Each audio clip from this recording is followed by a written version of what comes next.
Saya adalah seorang trainer di topik presentasi atau public speaking dan komunikasi atau interpersonal communication.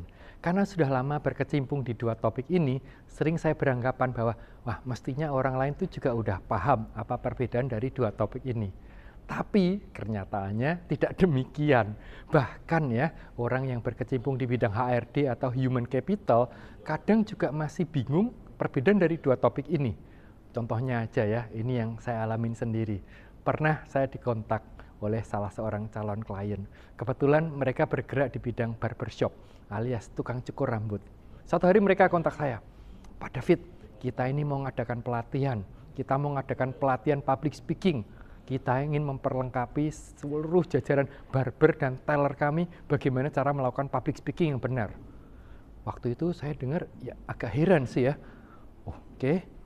Barber ya, tukang cukur rambut, apakah perlu mereka belajar public speaking ya? Apakah nanti ketika potong rambut itu sambil presentasi di hadapan orang banyak? Oleh karena itu ya saya coba tanya, oke, sebetulnya apa sih yang diharapkan dari pelatihannya? Terus mereka mengatakan, oh ini Pak, supaya nanti ketika barbernya itu lagi cukur rambut, itu mereka bisa ngobrol asik dengan pelanggannya, sehingga nanti harapannya relasi terbentuk, terus pelanggannya bisa kembali lagi potong rambut di tempat kami. Di titik sampai, oh alah, berarti sebetulnya yang mereka maksud dengan public speaking ini bukan public speaking presentasi, tapi adalah komunikasi atau interpersonal communication. Nah, itu adalah salah satu contoh di mana kadang orang itu masih belum paham apa sih beda presentasi dan komunikasi. Nah, ini saya coba berikan sedikit pencerahannya ya, pakai bahasa yang sederhana. Yang pertama adalah topik presentasi atau public speaking itu sendiri. Bagi saya, ini didefinisikan sebagai cara kita berkomunikasi dari satu orang, si pembicara atau pemberi pesan, ke banyak orang. Karena nature-nya, cara komunikasi dari satu ke banyak orang, berarti kira-kira skill yang dibutuhkan apa saja? Nomor satu ya, tentunya kita butuh bagaimana ketika kita nyampaikan materi, ini terstruktur. Sehingga orang itu nerimanya itu juga enak.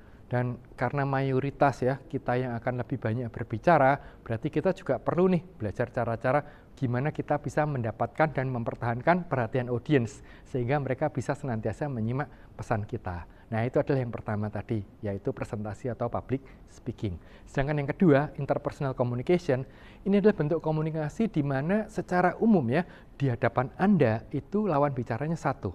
Walaupun ya tidak tertutup kemungkinan bisa saja lebih dari satu. Dan nature pembicaranya ini saling bergantian ya. Contohnya paling gampang itu adalah ketika Anda lagi ngobrol dengan rekan Anda. Nah, itu kan kalau bicara kan kita gantian. Tidak ada salah satu seorang yang terlalu mendominasi. Sehingga skill yang diperlukan untuk hal ini, misalnya aja Anda belajar jadi pendengar yang baik, memahami orang lain. Anda belajar bagaimana cara untuk jadi penanya yang baik. Sehingga nanti apa? Tujuannya relasi bisa terbentuk.